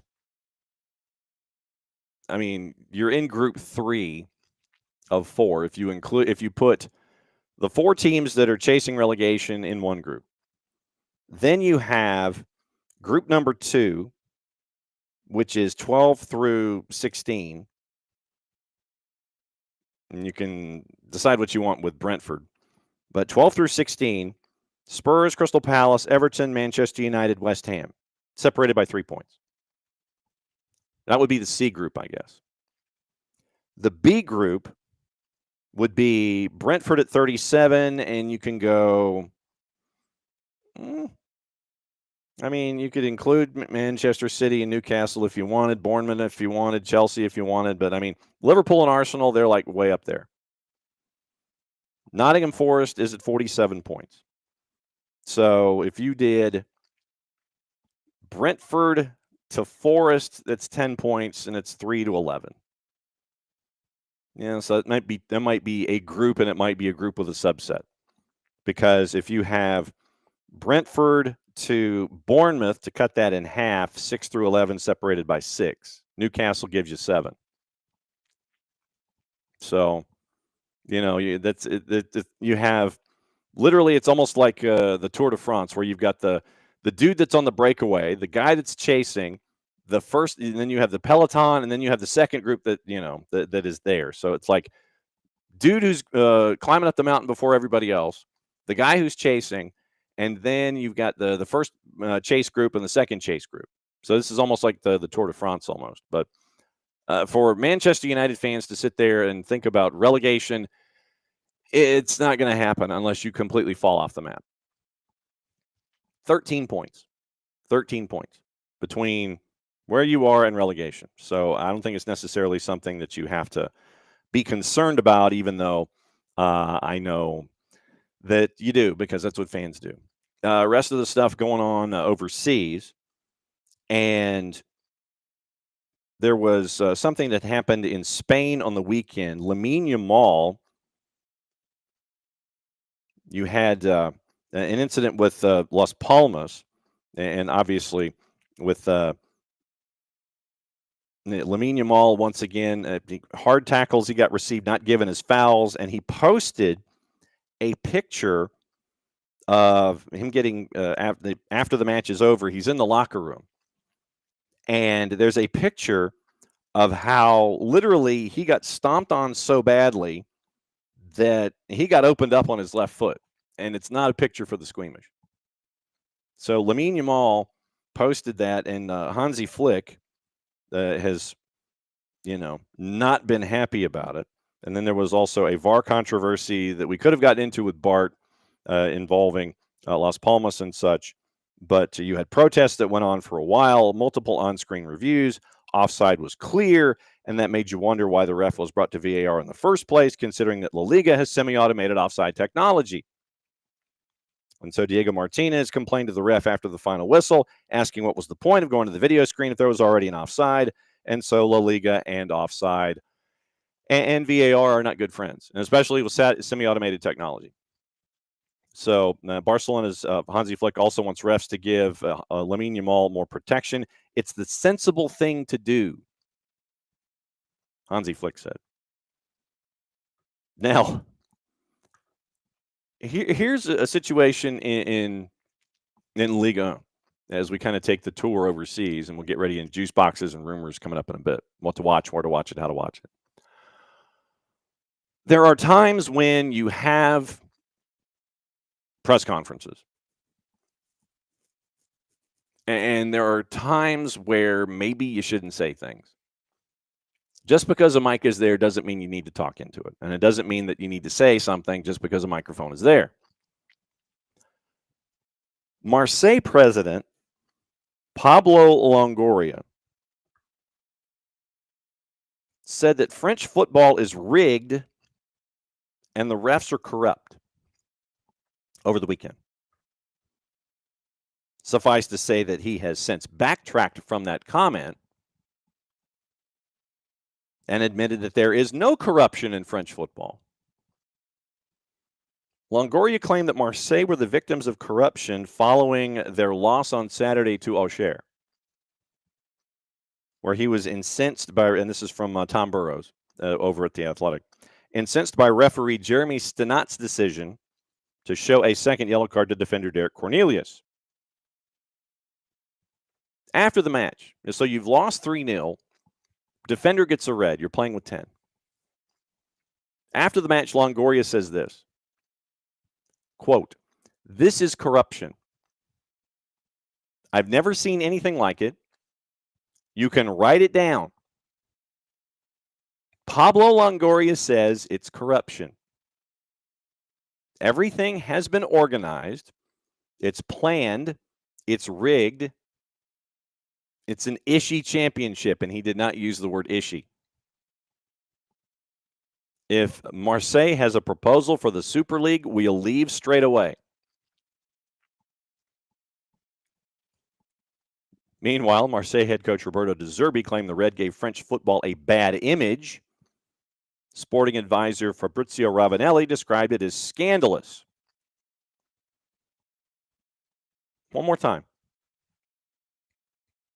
Longoria after the match. You lose 3-0, your defender gets red carded. "This is corruption. I've never seen anything like it. You can write it down. Pablo Longoria says it's corruption. Everything has been organized. It's planned. It's rigged. It's an Ishii championship. If Marseille has a proposal for the Super League, we'll leave straight away," end quote. In response, the referee union in France, acronymed SAFE, by the way, said it would take legal action in a statement released on Sunday. SAFE said Longoria's comments amplified hateful messages to referees. We probably should have talked about this with Bart, too. And that it would ask the Federation's Ethics Committee to investigate further. Philippe Diallo, the president of the French Football Federation, also called out Longoria for his remarks. On Monday, Longoria expressed his regret, saying that a president, meaning a club president, cannot behave like that. Yeah, duh. Yeah, that's true.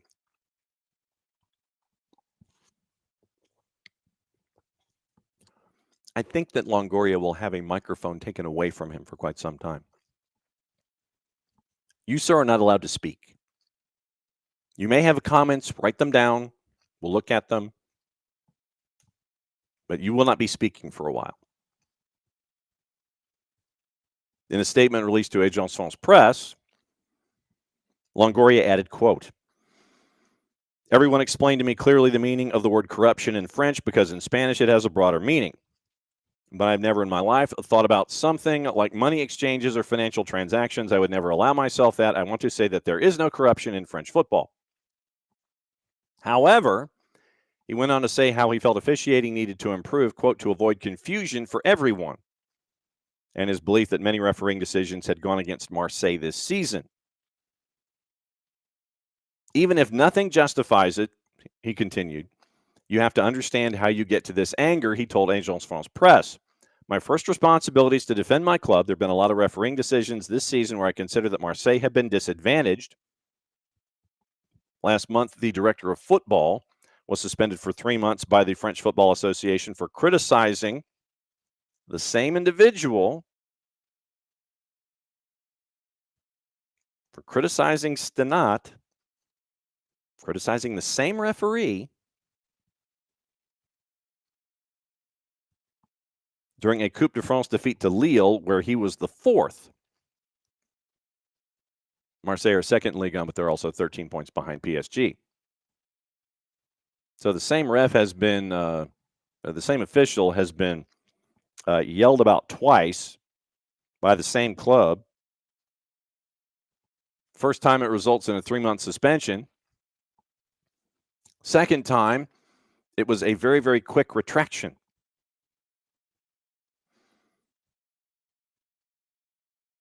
So you have that from Pablo Longoria. Now, you mentioned Rangers chasing after short-term manager. Looks like it's Barry Ferguson, club legend.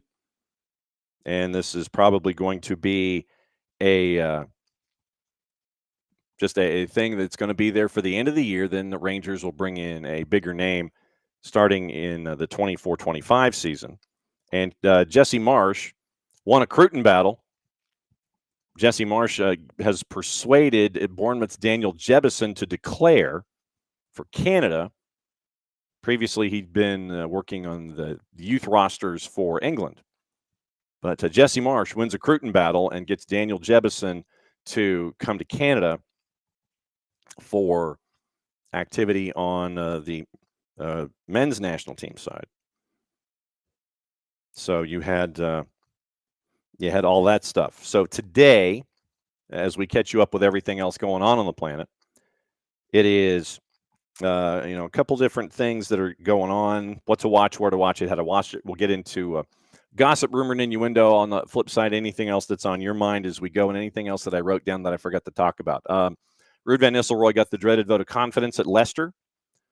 Despite Leicester's current run of form, once again, we mentioned that they're tied and they're behind Ipswich on goal difference. So right now, next to last, 17 points, 5 points from safety. Ruud van Nistelrooy gets the vote of confidence. And now, once again, looking at what to watch, where to watch it, how to watch it.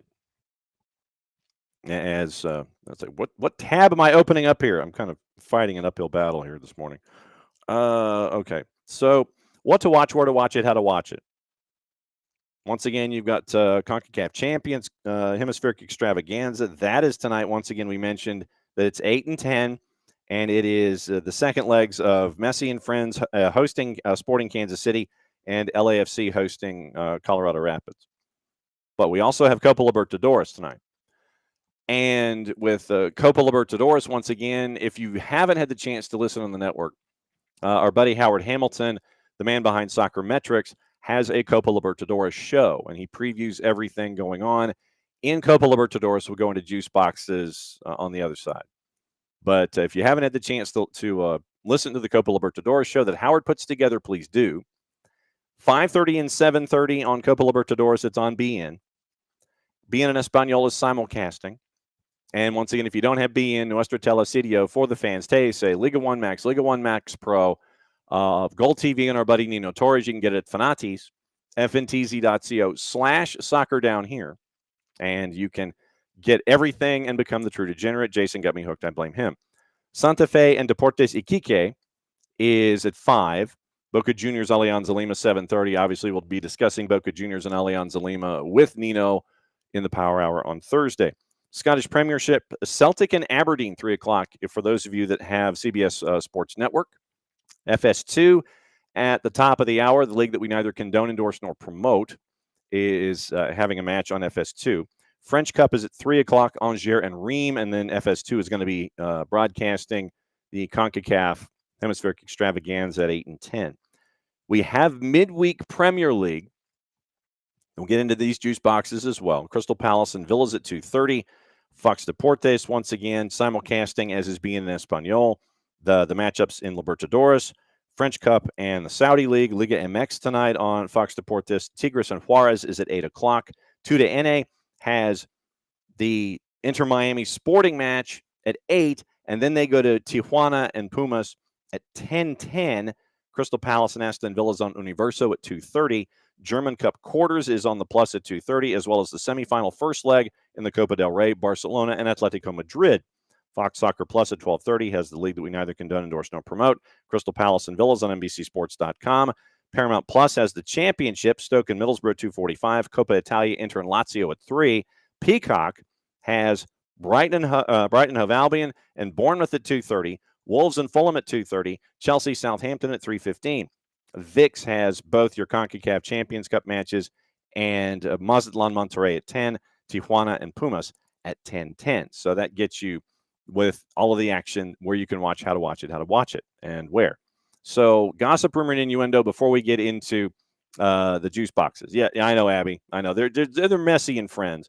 And and I've started hearing, and I think we should all take credit for this, national outlets in discussing the matchups involving Messi and friends, are starting to use the phrase Messi and friends. And I heard it, and I did a double take. I was like, wait a minute. They are taking our material and applying it to their own. So Messi and friends in League 2 tonight, in Leg 2. But yeah, Messi and friends is starting to be used in other places other than here. So I thought it was interesting that was in fact happening, that you have other things being used, that our things are being used in other places. So anyway, gossip, rumor, and innuendo, what to watch, where to watch it, how to watch it. We talked about the latter. Let's get you into the former with all the rumors, because there is always such a thing as gossip, rumor, and innuendo.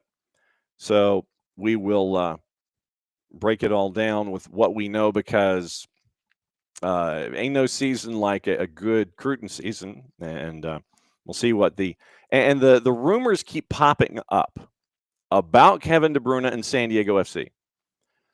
And it would be on a free, which would really help out San Diego.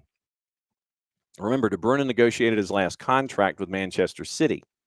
So is San Diego, and it looks like San Diego, and once again, check your sources, check your sources, check your sources. But there are multiple sources that are alluding to Kevin De Bruyne going to San Diego FC in the summer. So we'll see what happens there. Mikel Arteta has said that when he was asked if he was going to quit the title race, he said, "Over my dead body." Manchester City are chasing Bayer Leverkusen's Florian Wirtz, with James McAtee possibly moving the other way. This is from the 4-letter paper. Take the information at your own peril. Alexander Isak may be allowed to leave Newcastle if they don't qualify for Champions League. Liverpool and Arsenal are interested. Ademola Lookman will leave Atalanta after falling out with manager Gianpiero Gasperini. Newcastle, considering a summer move for Lookman, could face competition from Manchester United. Paul Pogba is a free, and this is from the Manchester Evening News. Paul Pogba is a free agent, and he could join Messi and friends when his doping suspension ends next month after he met with David Beckham. So you could have Paul Pogba added, and it would the creative finance department. Creative financing department for Messi and friends, Paul Pogba. Keep an eye on that. Bookmark that.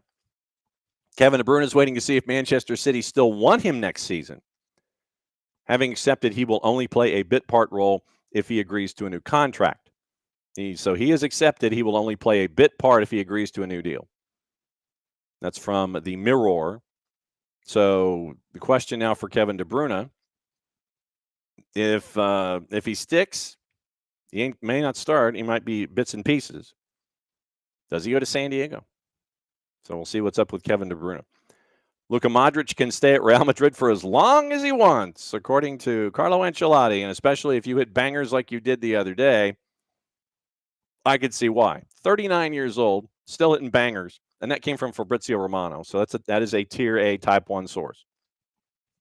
Real Madrid are not negotiating a deal for Virgil van Dijk, whose contract at Liverpool expires this summer. Manchester City hoping to beat Arsenal to the signing of Norway U21 midfielder Sverre Nypan, currently at Rosenborg. He's 18. Spurs have opened up talks with Uruguay midfielder Rodrigo Betancourt over a new deal. Current contract set to expire at the end of next season. Once again, 4-letter paper. Thomas Tuchel has held talks with Arsenal fullback Ben White over an international return, with the 27-year-old having not played for country since 2022. 3-letter paper. And Vitor Roque's transfer from Barcelona to Palmeiras is set to fall through due to Spanish regulations concerning the 19-year-old Brazil's forward loan spell with Real Betis. That is your gossip, rumor, and innuendo today. And continuing with the notions. Whew. Yeah, we try to be trendsetters here, Abby. It's not just me; it's all of us in the collective. But yeah, Alex has set his own personal price tag for Alexander Isak leaving, £200 million. You know, I mean, the numbers we were seeing were what, 85? I think was the number that was being floated around for Alexander Isak. So that's the question. Eddie Howe, he's got to raise funds to try to bring folks in. Do you take full advantage of Isak being 85 and, drum roll, please? But yes, much like Manchester United, Newcastle has to sell to buy. But Alex is saying 200. Alex is saying 200 million. I think the price tag is 85. So at least right now, from what I understand, it's at 85. And so keep an eye on those teams that are right up against it with financially. So we'll see what happens there. And Alex says no way in hell that he goes for less than 125. Hey, I mean, look, it'll be a bidding war, I guarantee you. It'll be a bidding war for Alexander Isak. And by the way, Alexander Isak, he's on my fantasy team. It took me a while to come around to changing my lineup away from Erling Haaland at the top, considering all the struggles that Manchester City's been having this year. And so I finally have come around. The choice really in fantasy came down to Mo Salah or Erling Haaland. And so I went the Haaland route and paid for it dearly. And so I had to figure out unlimited transfer week and things like that. And so I switched out. And so now it is Isak and Chris Wood and Jamie Vardy because it's a cap league. And so that's how it has been for me. And so it's Mo Salah in the midfield with Cole Palmer, and it is Isak with Chris Wood and Jamie Vardy as my substitute forward when I need him, because once again picked up for salary. And to Alex's point, it's going to have to be transformative money, especially if you're going to send a guy like Alexander Isak to a rival. It absolutely is going to be transformative money. It's going to have to be. And then hopefully you can spend that on 2, maybe 3, depending on what you're looking at for value, and bring players in to help you out with depth. Although you have a player like Murphy who is coming up through the ranks, and he's done very, very well this year. So, is it going to be something that's done economically? Are you going to sit there and find your numerologists and try to figure something out that way? Or is it going to be something where if you do end up with a transaction for an Isak, do you bring in 2 or 3 big names, or do you try and help out your bottom line? Do you bring in the one big name, help out your bottom line to make sure that you're going to be okay, involving FSR or FFP and PSR? It's financial fair play and profit and sustainability rules. I'll get them figured out sooner or later. But so that's the biggest thing. It's going to have to be an ish load of money, and Alex has set the price tag at $200 million for his own. So that's kind of where we are involving the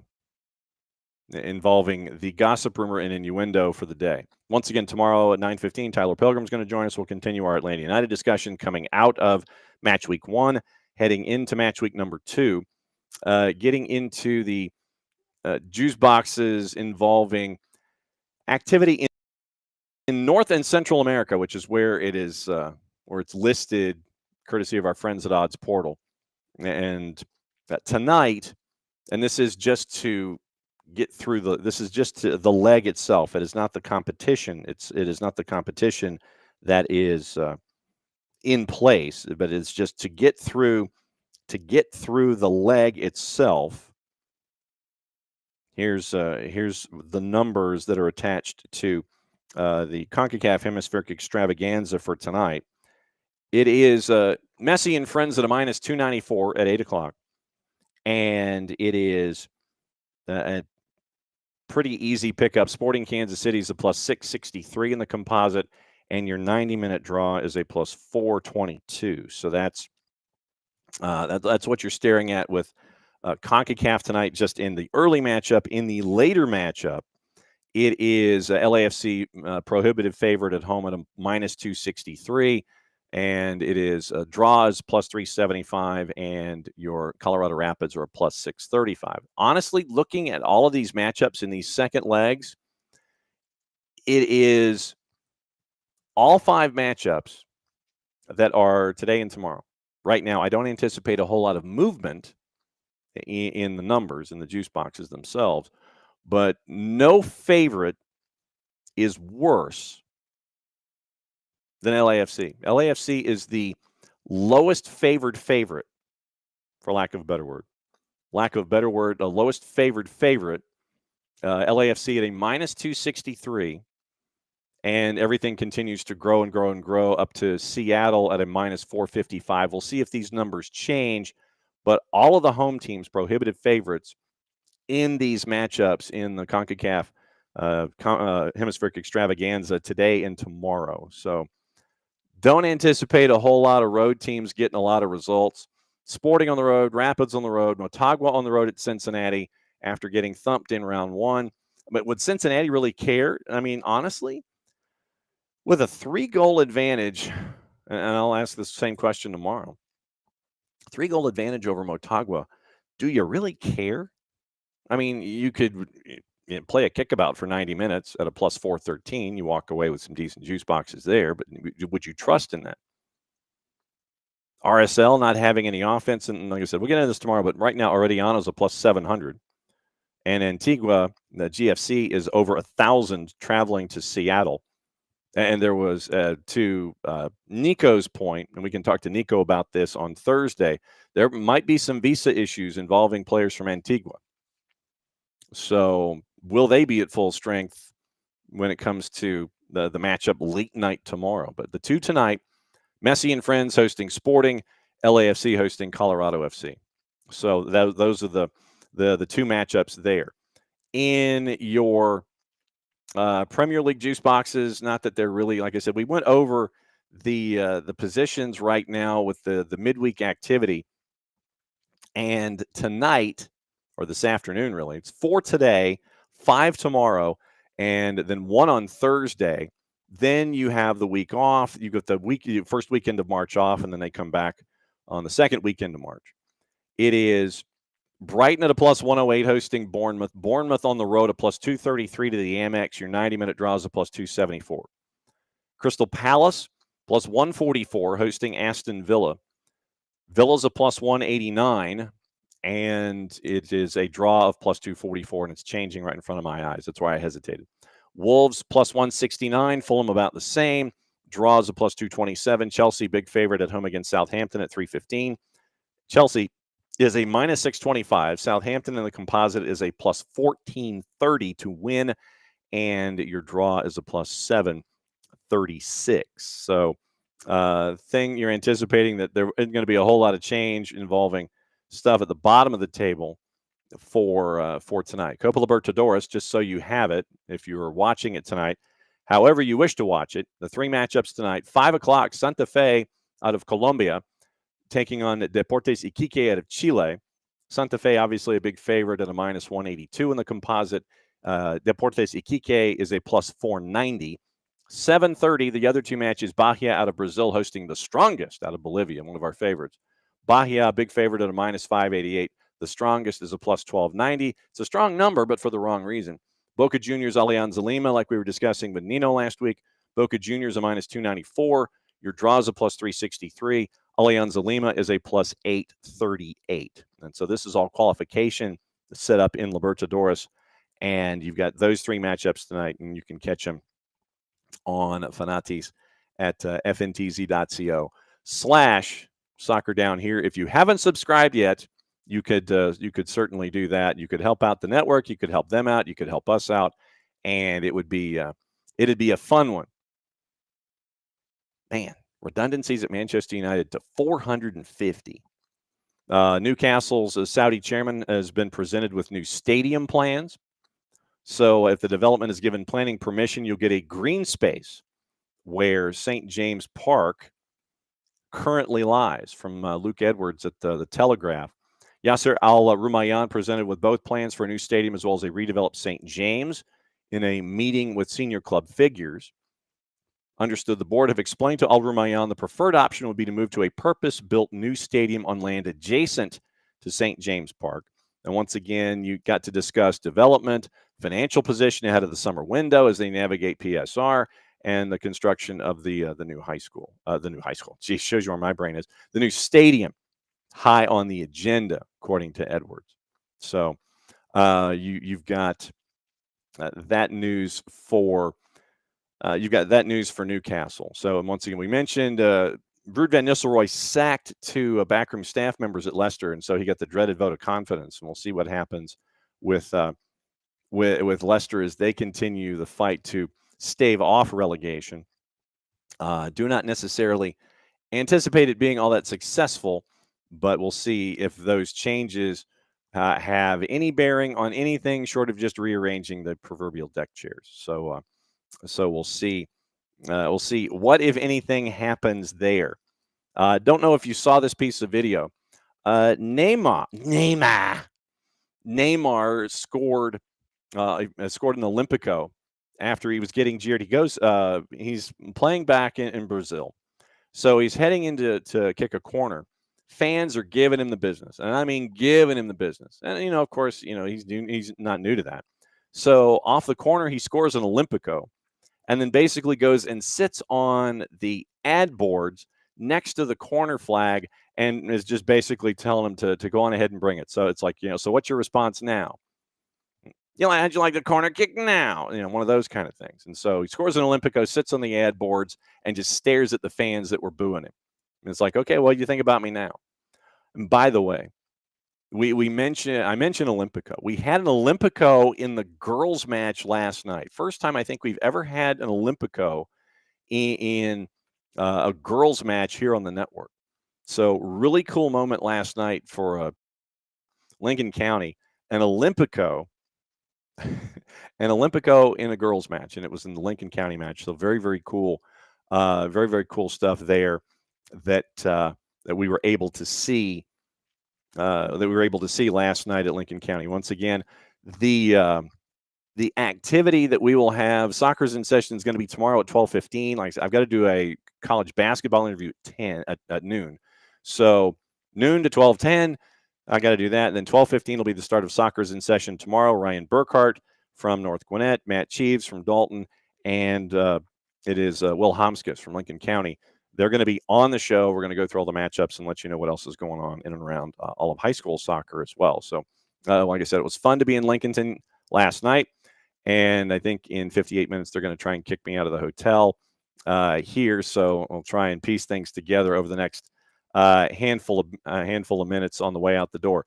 According to The Athletic, Liverpool's going to get a £2 million bonus from Nike if they're crowned Premier League champs this season.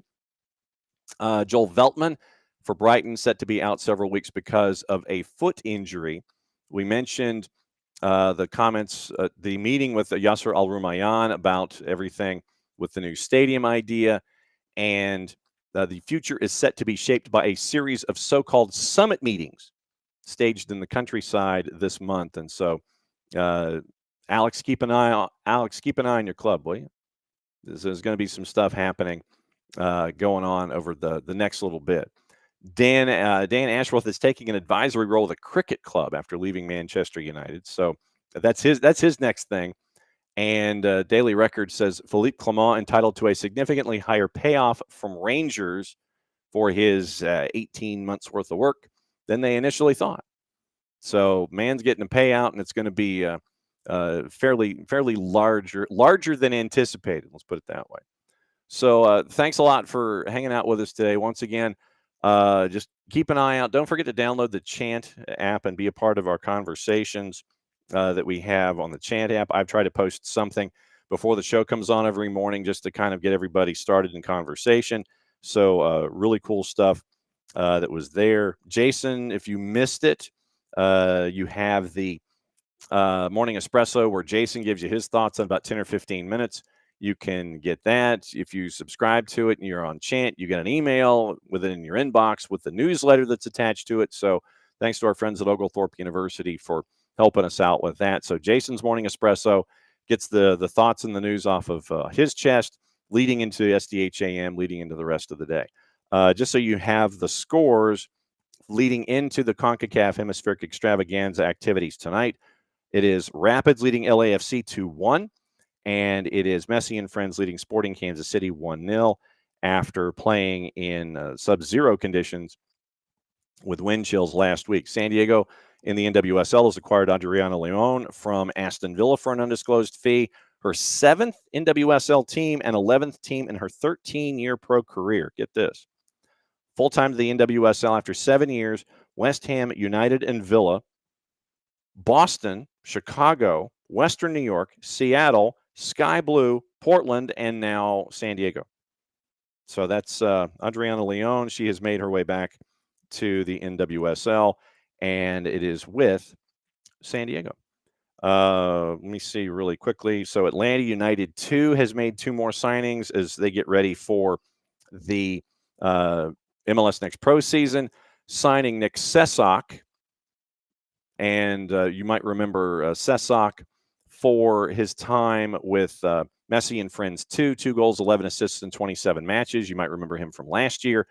And also a draft pick, Ronan Wynn has signed a deal after being selected in the 2025 Super Draft once again. Signed with the Twos for the 25 season with club options for 26. Sesak played in the Union Youth Development Academy before spending time at Pitt. Then he goes to Indiana. Then he's with Messi and Friends 2. And now he's with Atlanta United 2 coming up here in 25. Ronan Wynn selected 53rd overall in the Super Draft. 2-time Summit League Defensive Player of the Year with the University of Denver. And we got to see him impress in early preseason to date. So he is now signed with Atlanta United 2. And it makes sense, the Messi and Friends 2 connection with Chris Henderson, bringing in Ryan Carmichael, and bringing in now Nick Sesak. So the roster is now at 14 for the Twos. Dominic Chongqui, Toto Majub, Salvatore Mazzaferro, Caden Moore, Nick Sesak, Ronan Wynn, Javi Armas, Santi Pita, Cooper Sanchez, Moises Tablante, Ryan Carmichael, Arif Kovac, Rodrigo Neri, and Patrick Weah. All right, back at it again on Wednesday. So it's a Wall Pass Wednesday, and we'll be back at you in a little less than 22. And we'll have Tyler Pilgrim joining us at 9:15, go over all the rest of the news, notes, and everything else that's been left unsaid. The 10 o'clock hour to get you ready for Soccer's in Session tomorrow at 12:15, where we break everything down at North Gwinnett, Lincoln County, and at Dalton. So back at it again here in a little less than 22. Back in Office HD. And the piano has been installed, by the way. The piano's installed, so I will have my armrest back, and we will have that back with you tomorrow morning, 9:05. Thanks for hanging out with us, as you always do, every single day. Mucha Platiel, play it safe. As Abby says, have a terrific Tuesday, everybody. So Mucha Platiel, play it safe. And since it's the end of the show, that means I get to do this. Back at it again in less than 22. See you tomorrow.